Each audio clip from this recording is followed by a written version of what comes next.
Challenging Racism, A Young Girl's Journey at the Dinner Table. What do you do when your identity is questioned at the dinner table? Aaliyah knew she had a choice, to remain silent and comfortable or to find the courage to speak her truth. The decision loomed over her like a dark cloud, threatening to unleash a storm of emotions. As she took a deep breath, Aaliyah felt the stirring of something powerful within her, a resolve to stand up for herself, to challenge the assumptions that sought to define her. Think about the conversations you have at your own dinner table. Are they inclusive? Share your insights. Tonight, she would not just be a guest.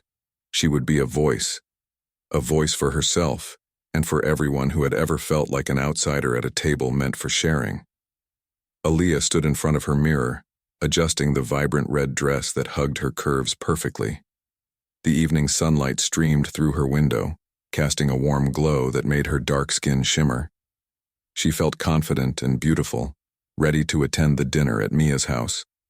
Mia had been her friend since they met in middle school, and tonight was a special occasion. It was the first time Aaliyah would meet Mia's family, especially her grandmother, whom Mia spoke about with great affection. As Aaliyah slipped on her favorite pair of black heels, she thought about the dinner.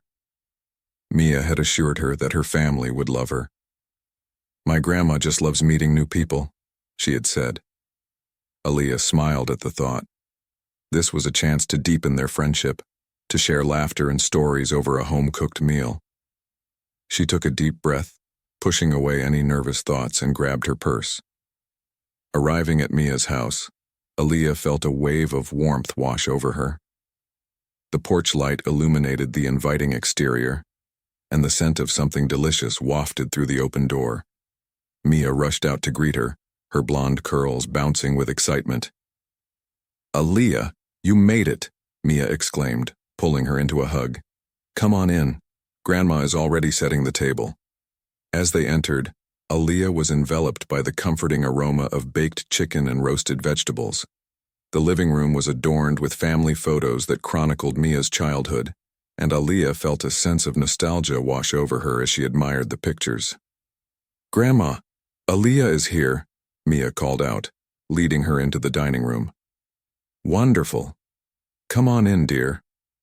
Grandma Rose's voice rang out, warm yet tinged with an underlying edge that Aaliyah couldn't quite place.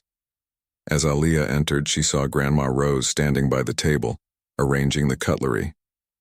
The older woman looked up and offered a smile, but there was something about her expression that made Aaliyah feel a bit uneasy. "Ah, you must be Aaliyah. I've heard so much about you," Grandma Rose said, her tone overly cheerful. "Thank you, ma'am. It's nice to meet you," Aaliyah replied, forcing a smile as she extended her hand for a handshake. Grandma Rose shook her hand, her grip firm but cold. "You have such lovely hair. I've never seen anything quite like it," she said, her gaze lingering a bit too long. Aaliyah's heart sank slightly. "Thanks. It's just natural," Aaliyah responded, attempting to keep the conversation light. Dinner began, and the table was filled with an array of dishes: mashed potatoes, green beans, cornbread, and the main attraction, golden brown chicken. As they all sat down, Aaliyah took a moment to appreciate the ambiance, the soft glow of candlelight and the clinking of cutlery creating a soothing background melody. "Tell us about yourself, Aaliyah," Mia's father prompted, taking a sip of his drink. "Mia has told us you're quite the student." Aaliyah felt her confidence swell as she spoke about her interests in science and her aspirations to become a doctor. "I've always been fascinated by biology and how the human body works," she explained, her eyes bright with enthusiasm. "Such a smart girl," Grandma Rose interjected, but her tone carried a hint of skepticism. "What do you plan to do when you go to college? I hope you won't just study those sciences. You should think about something practical, something that pays well." Aaliyah felt a flicker of annoyance but held her composure. "I believe medicine is very practical, ma'am," she replied diplomatically. "There's always a need for doctors." "Oh, well, we'll see," Grandma Rose said dismissively, picking at her food. The dinner progressed, and while Aaliyah tried to enjoy the meal, Grandma Rose continued to interject with comments that felt more like barbs than genuine curiosity. "So, where are your parents from, Aaliyah?" she asked suddenly, her tone suggesting that Aaliyah's background was somehow less than respectable. "My mom is from Louisiana and my dad is from New York," Aaliyah answered, her voice steady. "Interesting. I suppose they must have had a unique upbringing," Grandma Rose replied, her eyes narrowing slightly, if she were sizing Aaliyah up. As the meal continued, Aaliyah noticed Mia fidgeting in her seat, clearly uncomfortable with her grandmother's comments. Aaliyah appreciated Mia's silent support, but the tension in the air was palpable. "Tell us about your school," Mia's mother chimed in, trying to steer the conversation away from the awkwardness. Aaliyah launched into a discussion about her school's robotics club and how she enjoyed working on projects with her classmates. But just as she began to feel relaxed, Grandma Rose interrupted again. "I just can't imagine how you handle being in a school like that," she said, a condescending edge to her voice. "Must be hard being so different." Aaliyah felt her heart race. It was the second time that evening Grandma Rose had alluded to her race, and the underlying implications were becoming increasingly clear. "Different how exactly?" Aaliyah asked, trying to maintain her composure. "Just, Grandma Rose said, waving her hand dismissively as if the answer was obvious. Mia shifted in her seat, her face flushed with embarrassment. "Grandma, that's not fair," she interjected. "Aaliyah is amazing and her differences are what make her unique." Grandma Rose shrugged, seemingly unfazed. "I'm just saying it's a tough world out there, and not everyone is as open-minded as you might think," she replied. Aaliyah's chest tightened. She could feel the walls closing in around her. "I appreciate your concern, but I'm proud of who I am, and I've worked hard to get where I am today," she said, her voice steady and firm. Mia's parents exchanged worried glances, sensing the rising tension. "Let's talk about something else," Mia's father suggested, attempting to diffuse the situation. But Grandma Rose wasn't done. "I just think it's important to recognize that sometimes people don't want to associate with those who are different. They want to feel comfortable in their own skin," she said, her voice dripping with condescension. Aaliyah could feel the heat rising in her cheeks. She took a deep breath, summoning her strength. "I think it's important to challenge those norms, Grandma," she replied, trying to keep her tone respectful. "Everyone deserves a chance, regardless of their background." Grandma Rose scoffed, and Aaliyah could see the look of disdain in her eyes. "You're young. You'll learn that life isn't as simple as you think it is," she retorted. The silence that followed was thick and heavy. Aaliyah felt the weight of Grandma Rose's words hanging in the air, and she fought back tears that threatened to spill over. She glanced at Mia, who looked devastated, her hands gripping the edge of the table. After a few moments, Aaliyah stood up, needing space to breathe. "I need to use the restroom," she said, forcing a smile as she excused herself. In the bathroom, Aaliyah splashed cold water on her face, trying to calm the storm inside her. She stared at her reflection, anger and disappointment swirling within her. Why had she let Grandma Rose's words affect her so deeply? She was proud of her identity and her accomplishments. Why did it feel like she had to defend herself in a space that should have been welcoming? Taking a deep breath, Aaliyah stepped out of the bathroom, her resolve strengthening. She returned to the dining room, ready to address the issue head-on. When she entered, the atmosphere felt tense, and Grandma Rose had a smug expression on her face as if she had won some unspoken battle. Aaliyah felt her heart race, but she stood tall, looking directly at Grandma Rose. "Can we talk?" Aaliyah said, her voice firm. Mia looked at her with wide eyes, clearly shocked but also supportive. "About what?" Grandma Rose asked, a hint of annoyance creeping into her voice. "About what you said earlier," Aaliyah replied, determined not to back down. "It's not okay to make assumptions about people based on their race or background." "Oh, come on now. It was just a comment," Grandma Rose scoffed, dismissing Aaliyah's feelings. No, it's more than that, Aaliyah continued, her heart pounding in her chest. Those kinds of comments perpetuate stereotypes and hurt people. It's not just about you being uncomfortable, it's about how your words affect others. The room was silent as everyone absorbed her words. Grandma Rose's expression shifted, but Aaliyah couldn't tell if it was from anger or surprise. Aaliyah, Mia began, but Aaliyah held up a hand to stop her. I know you didn't mean to offend me, but it's important to recognize that your words have power, Aaliyah said, her voice steady.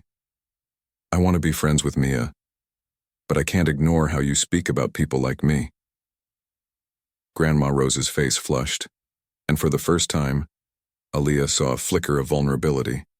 I didn't mean it like that, she replied, though her tone lacked conviction.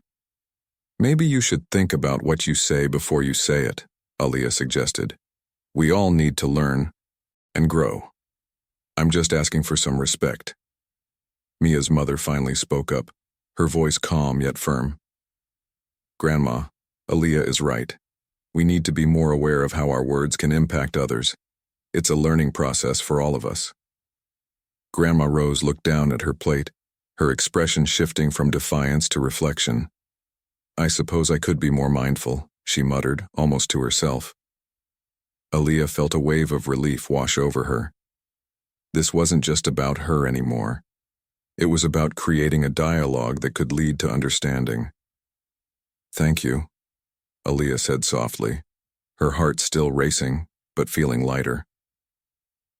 The conversation shifted after that, with Mia's parents gently guiding Grandma Rose towards a more constructive discussion about inclusivity. They shared stories about their own experiences with prejudice and the importance of empathy. Aaliyah felt a sense of empowerment wash over her. This was the kind of conversation that needed to happen, not just for her but for everyone who felt marginalized. As the evening wore on, the atmosphere lightened. Aaliyah found herself laughing and sharing stories with Mia's family, their connection growing deeper as they navigated the awkwardness together. When it was time to leave, Grandma Rose approached Aaliyah, her expression softer now. I'm sorry for how I spoke earlier, she said genuinely. I'll try to do better. Thank you, Aaliyah replied, her heart swelling with gratitude. We all have room to grow. As Aaliyah and Mia walked to the car, Mia turned to her, her eyes shining with admiration. You were amazing tonight. I'm so proud of you for standing up for yourself. I just did what I had to do, Aaliyah replied, smiling. I believe we all deserve to be respected. They shared a moment of silence, both feeling the weight of the evening's events. Want to get ice cream? Mia suggested, her voice brightening. Definitely, Aaliyah said, her spirit lifted. As they drove off, Aaliyah reflected on the evening. It had started as a potentially painful experience, but it had transformed into something beautiful. Aaliyah felt empowered, and as she looked at Mia, she knew their friendship had deepened in a way that would last a lifetime. In that moment, she realized that standing up against prejudice was not just about defending herself. It was about paving the way for others to feel empowered as well. Together, they would continue to challenge stereotypes, creating a world where everyone was respected and celebrated for who they are. As the evening wore on and the remnants of dinner were cleared from the table, Aaliyah felt a sense of calm settle over her. The conversation had shifted, the earlier tension diffusing like steam from a freshly brewed pot of tea. While Grandma Rose may not have fully understood the weight of her words, Aaliyah had made her presence felt, her identity acknowledged, her voice heard. In that moment, Aaliyah realized that change often begins in the most unexpected places. A simple dinner could be transformed into a platform for dialogue, a chance to confront uncomfortable truths and foster understanding. The warmth of the room no longer felt suffocating. Instead, it was filled with the promise of growth and learning. As she exchanged glances with Mia, a silent agreement passed between them, a commitment to stand together, to confront racism wherever it appeared. and to nurture a space where everyone could share their stories without fear of judgment. Aaliyah understood now that her identity was not just her own. It was a tapestry woven from the threads of her ancestors, her experiences, and her dreams. It was a legacy she would carry forward. Leaving the table that night, Aaliyah felt lighter, more empowered. She had chosen to speak her truth, and in doing so, she had not only validated her own identity, but also encouraged others to do the same. The journey toward acceptance and understanding was far from over, but she knew that each conversation, each dinner table encounter, could spark a change. As the door closed behind her, Aaliyah took a deep breath of the cool evening air, feeling the weight of the world lift from her shoulders. It was a small victory, but one that echoed in her heart. She had faced the challenge, and now, she was ready to embrace whatever came next. After all, every voice matters and every story has the power to change minds. In the fight against racism, it starts with us. Will you join the conversation?